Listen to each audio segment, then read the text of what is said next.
The railways have been an important part of our country's history, from the foundation of the Stockton and Darlington Railway to the Big Four and the golden days of steam to the newly proposed HS2 service.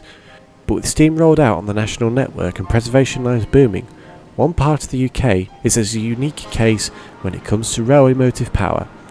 Found just off the west coast near Barrow-in-Furness, the island of Sodor stands out in the railway preservation community as being the only railway still running steam services alongside diesels and electrics of older classes on a daily basis. In this series we look at the North Western Railway, its main line and its many branch lines, as well as the narrow gauge Scarlow Railway and the Arsdale 15-inch gauge line. This is Sodor Railways. In this first episode we look briefly at the foundation of the North Western Railway, some archive footage of the main line, and we look in detail at the section of the main line between Knapford Harbour and Killdane town, as it is today. The North Western Railway was formed in 1914, just 10 days before the outbreak of World War I. The company formed with a merger of several railway companies, such as the Sudbury and Mainland and the Wellsworth and Sudbury, but officially gaining sole ownership of the standard gauge lines on the 18th of June 1914, with many celebratory trains running. Here you can see two L&YR Class 28s pulling the first mainline run in this very rare footage.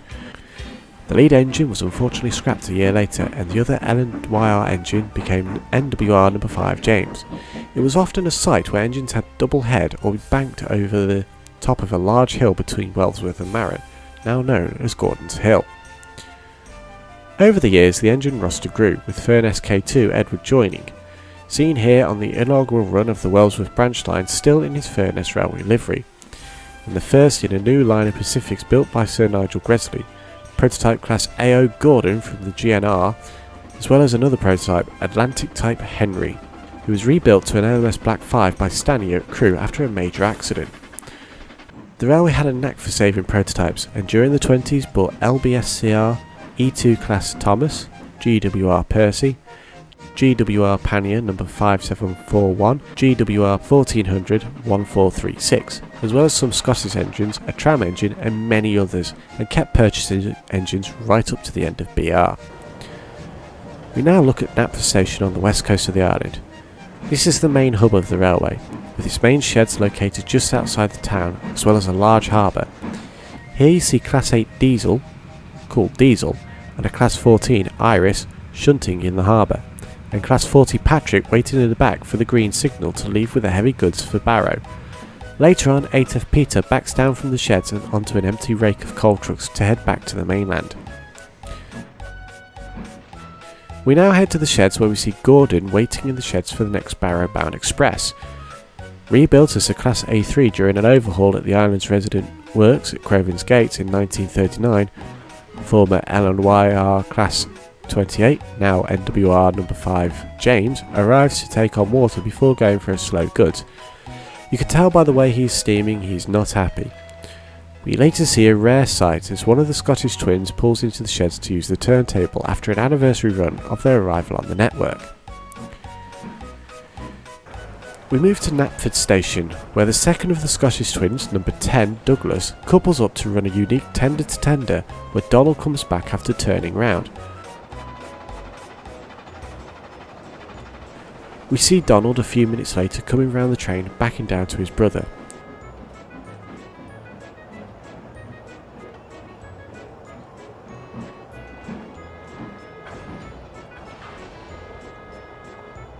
Departing 5 minutes later.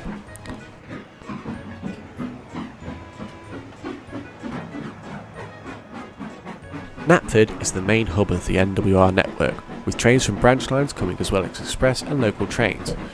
The railway's very own HST, Pip and Emma, come in with a train from London. This service was introduced when Gordon couldn't keep up with the other railway's timetabled service. Diesel shunts the next rake of coaches in from the yards for Gordon's express service to Barrow. The railway also has a large heritage diesel presence on the line, with Bear the Hymek arriving with a passenger train.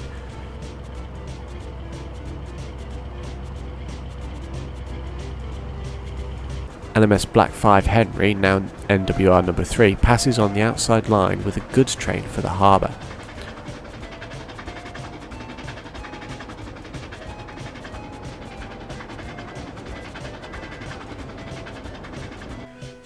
One train spotter's favourite spot is down the line at what is known as Henry's Tunnel, known for the fact Henry was blocked in the tunnel. No official reason was given, but rumours say it's due to a fear of rain.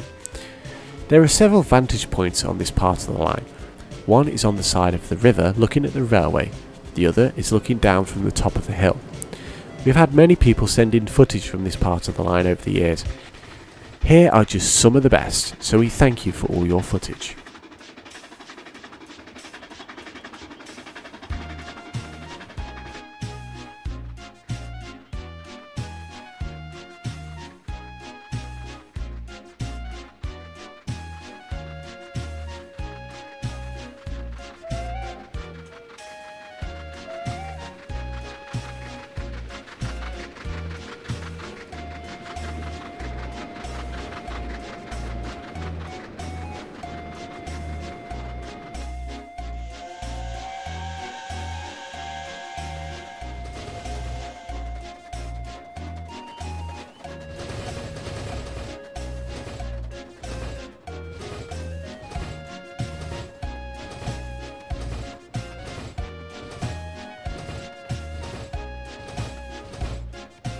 Our next stop is Tidmouth Station.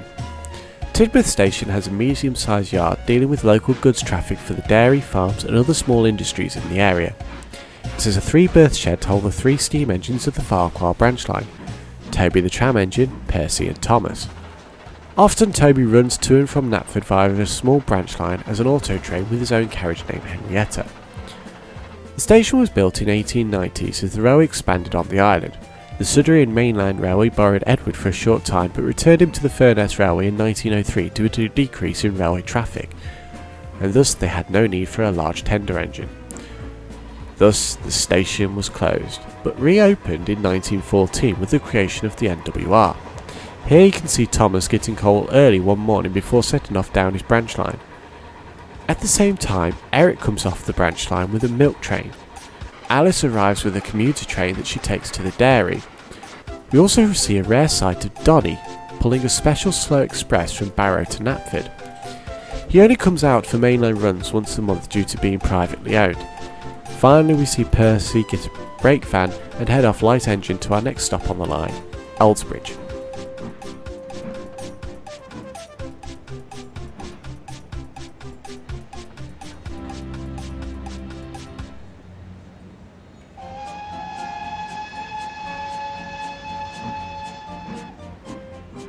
This country station has 4 platforms, 1 for the branch line and 3 for the main line, as well as a medium marshalling yard that serves both the main line and the Farquhar branch line.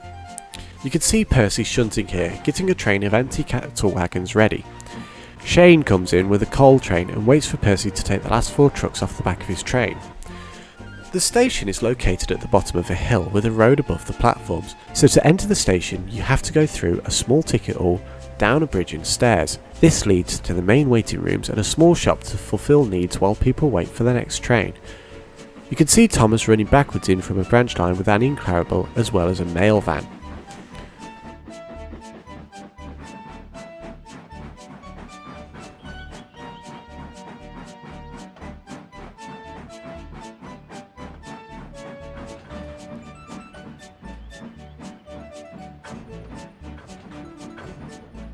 The station wasn't used much before the Farquhar branch was opened. The local and sometimes express engines would stop here, but the yard was very rarely used as no engine could go down the branch line.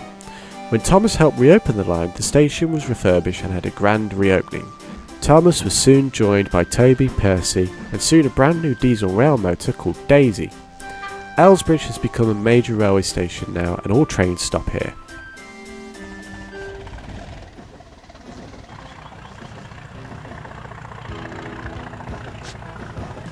Crosby is easily overlooked at times with rail fans for having such a small yard and having no real interesting features to it. It's a small 2-platform station and is a 3-track yard. Its claim to fame, however, is the famous incident known as Duck's Close Shave. Duck, the GWR pannier we mentioned earlier, was having an issue with the runaway train and ended up crashing through a barbershop wall. Seen here in this newsreel. Chaos on the NWR! Steam locomotive crashes through barber's wall during a haircut. Luckily, no one was hurt. People report that it was due to a runaway train. Wellsworth is another major stop on the line, as it's the terminus of the Wellsworth to Brendon branch line. Here we can see Edward taking on water. Wellsworth has a medium yard and some goods platforms. Built in the 1887, this station was originally a wooden building, but was destroyed in a fire in 1899. Rebuilt in its current form, the yard has also changed over the years. Originally starting out with a small 3-road yard for trucks to be left for either branch line or other stations, it was expanded when the NWR was formed, and then the turntable was added in 1945 after a stray bomber bombed the island, cleverly using a bomb crater as the well for the turntable, helping to reduce the yard size, making shunting operations interesting to watch and very time consuming. Here we see an unknown jumpy shunting some box fans from the back of Edward's passenger train. It is a common practice that some goods will be added to passenger trains on the branch lines as to reduce the number of goods trains on such a short branch line. Wellsworth is also an important stop for other reasons. Banking. Between Wellsworth and Marron Station is an incline that is notorious for stalling engines, now known as Gordon's Hill. Sheffield is the resident banker, shunting at Marron or Wellsworth. He is seen here pushing a disgruntled Gordon over the hill after getting stalled in wet weather, then heading back with some empty China clay trucks that were left at Marron.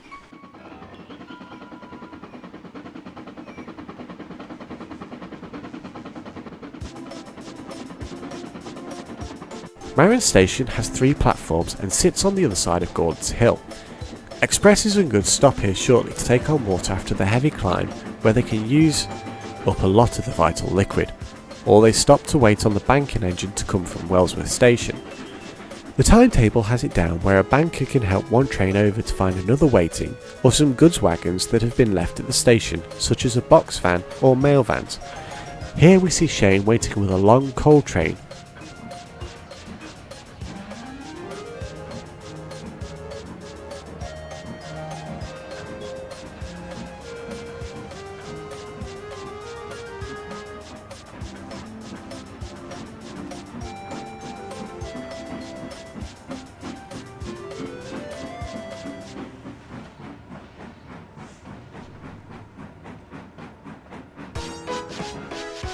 The viaduct is a famous landmark on the island.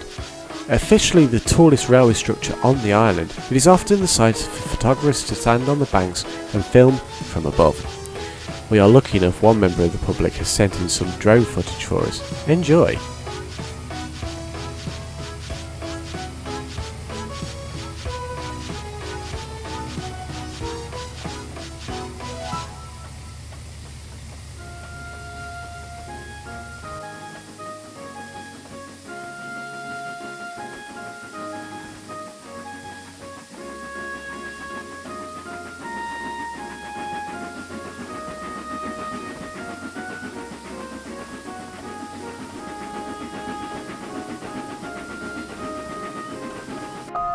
Cronk is a small halt and rest stop for engines. Local trains stop here to take on coal and water if needed, and often engines are left here overnight.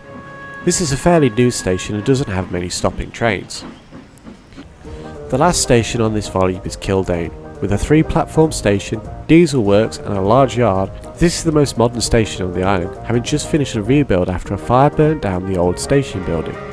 A lot of the old features have been reused where possible, but the interior, ticket office and station master's office are all very high tech. Some are even saying that the station is more up to date than the stations in London. Killdane was opened to the public 2 years after the NWR was formed. Originally the station yards were for industrial usage only, with the large canals still taking goods on short journeys. The railway was only used for nationwide transport at the time. The NWR decided to open it to the public, as the town around the industries had grown and now offered a substantial amount of profitable business for passenger and goods trains to the town. The yard was put out of use in the 1940s after a bombing raid on the island by the Luftwaffe, finally reopening in 1952 when again the NWR used the bomb crater for the well of a turntable. Just outside of the station is the main diesel works of the island, often being used by Pip and Emma at the end of the day for cleaning and storage of spare coaches. That's all for this volume. I hope you have enjoyed this trip down the main line, and be sure to watch the other volumes covering Farquhar, Wellsworth, the Little Western, Scarlowy, and all of the small branches and engines on the island of Sodor, as well as the rest of the main line. Thank you and good night.